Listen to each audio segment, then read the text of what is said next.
नमस्कार, कहानियों की श्रृंखला में आपका स्वागत है। हम आपको नित्य नए दिन अलग अलग कहानियों से रूबरू करवाते हैं। कभी वो कहानी लव क्राइम पर आधारित होती है, कभी रिश्तों को बचाने को लेकर आधारित होती है, तो कभी रिश्तों की मर्यादा को तार तार करने पर आधारित होती है। इन कहानियों के पीछे बस एक ही सबक होता है कि आप उससे अपनी जिंदगी में सीख ले सकें। सीख ऐसी जो आपके लिए जरूरी हो, सीख ऐसी जिसके बदौलत आप अपने जीवन का बेहतर तरीके से निर्वाह कर सकें। आज की कहानी कुछ ऐसी ही है। आज की कहानी के साथ है एक डॉक्टर, एक ऐसे डॉक्टर जो मरीजों की सेवा में दिन रात लगे होते हैं, जिनके यहां मरीजों की संख्या कम नहीं होती और वो हमेशा सभी व्यक्तियों का अच्छे से देख रेख करते हुए, उसके बेहतर जीवन की कामना करते हुए सफलतापूर्वक इलाज करते हैं। अचानक एक दिन खबर आती है कि उसी डॉक्टर के 31 टुकड़े मिले हैं, 31 गोलियां दागी गई हैं और 31 टुकड़ों में कटा ये विभत्स लाश कहीं फेंकी हुई है। अब इसके पीछे परिवार वाले ना किसी की साजिश बताते हैं, ना ही कोई रंजिश बताते हैं, ना ही किसी से दुश्मनी की बात कहते हैं। पुलिस का दिमाग घूमता है और फिर यहां से शुरू होता है पुलिस का खेल। नमस्कार, मेरा नाम है गौरव झा और आप क्राइम से जुड़ी हुई कहानियां सुन रहे हैं। आज बात होगी यूपी के बुलंदशहर की। यूपी के बुलंदशहर में एक डॉक्टर अपना निजी क्लिनिक चला रहे होते हैं। डॉक्टर का नाम है शादाब खान। उनके निजी क्लिनिक में हमेशा मरीजों की संख्या अधिक ही रही है। मरीज मौजूद रहते हैं और क्लिनिक का संचालन सफलतापूर्वक चलता रहता है। अचानक बीते मार्च में, इस साल के बीते मार्च में उनकी हत्या की खबर आती है। उनके लाश को अनगिनत टुकड़ों में फेंका गया। अब परिवार वाले मातम मना रहे होते हैं। पुलिस पहुंचती है, लेकिन पुलिस को कोई ठोस सुराग नहीं मिलता है। अब पुलिस इसे अपने एंगल से जांच करने की कोशिश करती है। परिवार के जो लोग होते हैं, उन लोगों का रो रो कर बुरा हाल होता है। वो कुछ भी बताने के लायक नहीं होते। पुलिस उस समय पूछताछ करना भी मुनासिब नहीं समझती। फिर उसे पोस्टमार्टम के लिए भेज दिया जाता है।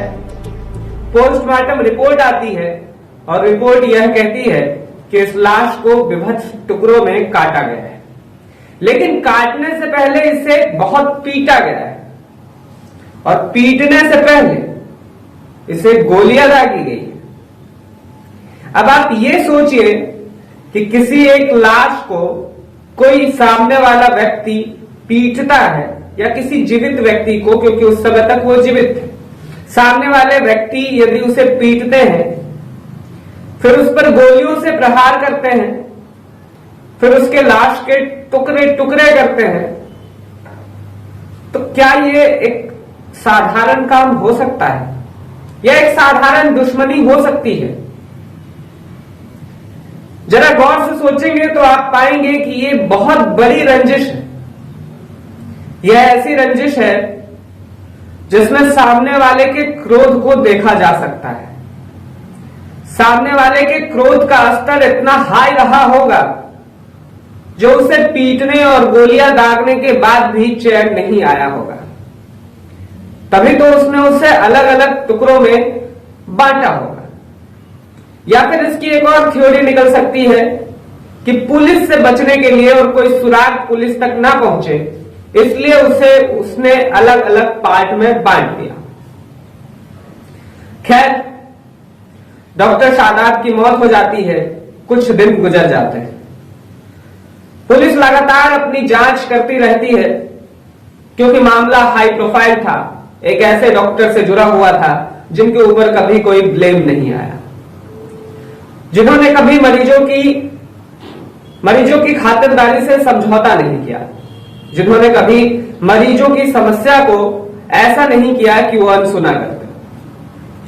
कहा तो यह भी जाता रहा कि डॉक्टर शादाब ऐसे व्यक्ति थे जिनके निजी क्लिनिक में यदि कोई मरीज आ जाए और उसके पास रुपये पैसों की दिक्कत हो जाए तो शादाब फिर भी उसका इलाज करते थे। यानी कि एक डॉक्टर का जो धर्म होता है वो अपने धर्म का पालन कर रहे थे। फिर अचानक उसी डॉक्टर की हत्या क्यों कर दी जाती है, यह पुलिस के सामने बड़ी चुनौती और बड़ा सवाल था।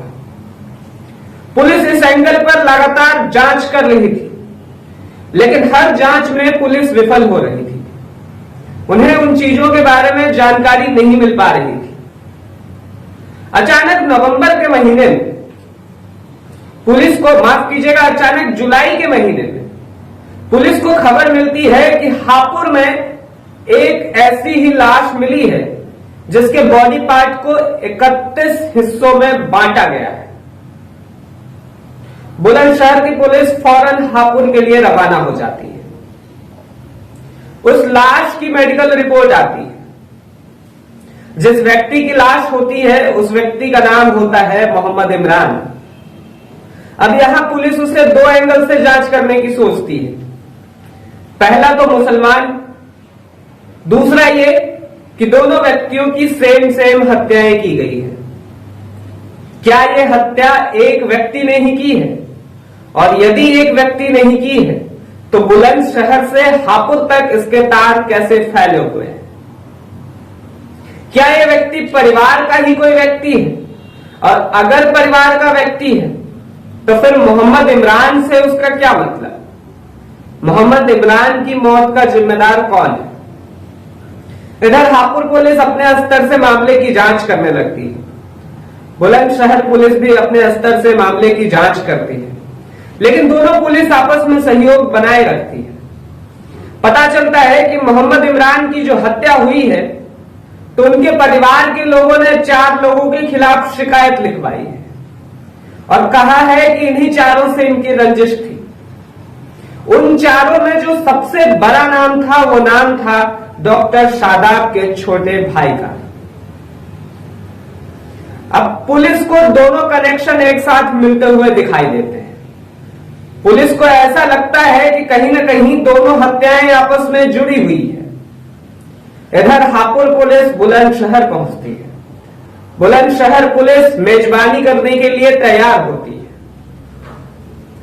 दोनों पुलिस डॉक्टर शादाब के घर पर पहुंचती है, उनके छोटे भाई से मिलती है। पहले तो बुलंदशहर पुलिस को देखकर छोटे भाई के हत्यारों का हालचाल पूछने लगते हैं। वो पुलिस पर दबाव बनाते हैं कि आखिर कब तक उनके भाई के हत्यारों की गिरफ्तारी हो जाएगी। लेकिन जब हापुड़ पुलिस उनसे उस मामले में पूछताछ करती है तो उनके चेहरे से हवाइयां उड़ने लगती है। वो उन चीजों को समझ नहीं पाते और किसी भी तरीके से बात छुपाने की कोशिश करते हैं। इधर हापुड़ पुलिस न्यायिक व्यवस्था के साथ उन्हें रिमांड पर ले जाती है। जब सख्ती से पूछताछ की जाती है तो होता है एक ऐसा खुलासा जो परिवार के लोगों को हैरान कर देता है। ना कि सिर्फ परिवार के लोगों को, बल्कि समाज के उन सभी वर्गों को हैरान कर देता है जो भाई के रिश्ते को इंसानियत का नाम देते हैं। उनके छोटे भाई बताते हैं कि डॉक्टर की हत्या उन्होंने ही की है और वो हत्या के पीछे इसलिए थे क्योंकि उनकी पुश्तैनी जमीन थी। पुश्तैनी जमीन पर डॉक्टर शादाब ने घर बना दिया था। वहीं निजी क्लिनिक का संचालन हो रहा था। वो निजी क्लिनिक जिस जगह पर चल रही थी उसके रेंट उन्हें नहीं मिल रहे थे। वो डॉक्टर शादाब अपने कब्जे में रखे हुए थे। इसी बात को लेकर वर्षों से मनमुटाव था। इस मनमुटाव को दूर करने का उनके पास कोई और ऑप्शन नहीं मिला। उन्होंने कानूनी प्रक्रिया का सहारा लेना चाहा, लिया भी, लेकिन डॉक्टर शादाब इस जिद पर अड़े रहे कि उनका जो क्लिनिक है वो वहीं पर रहेगा, चाहे तो बदले में वो कहीं और जमीन ले। लेकिन वो जो जमीन थी वो बेशकीमती थी, वो जिस जगह पर थी वो उन्हें पसंद थी। यही कारण रहा कि डॉक्टर शादाब की अंत में हत्या कर देनी पड़ी। वो इससे पहले भी हत्या का प्लान बना चुका था, लेकिन उसने पहले हत्या को इसलिए अंजाम नहीं दिया क्योंकि उसे सही मौका नहीं मिल रहा था। एक वक्त जब शादाब रात के समय में अपनी वैन से बाहर के लिए निकले तो उनके छोटे भाई ने अपने 4 दोस्तों के साथ उनकी रैकी करते हुए उनकी हत्या कर दी।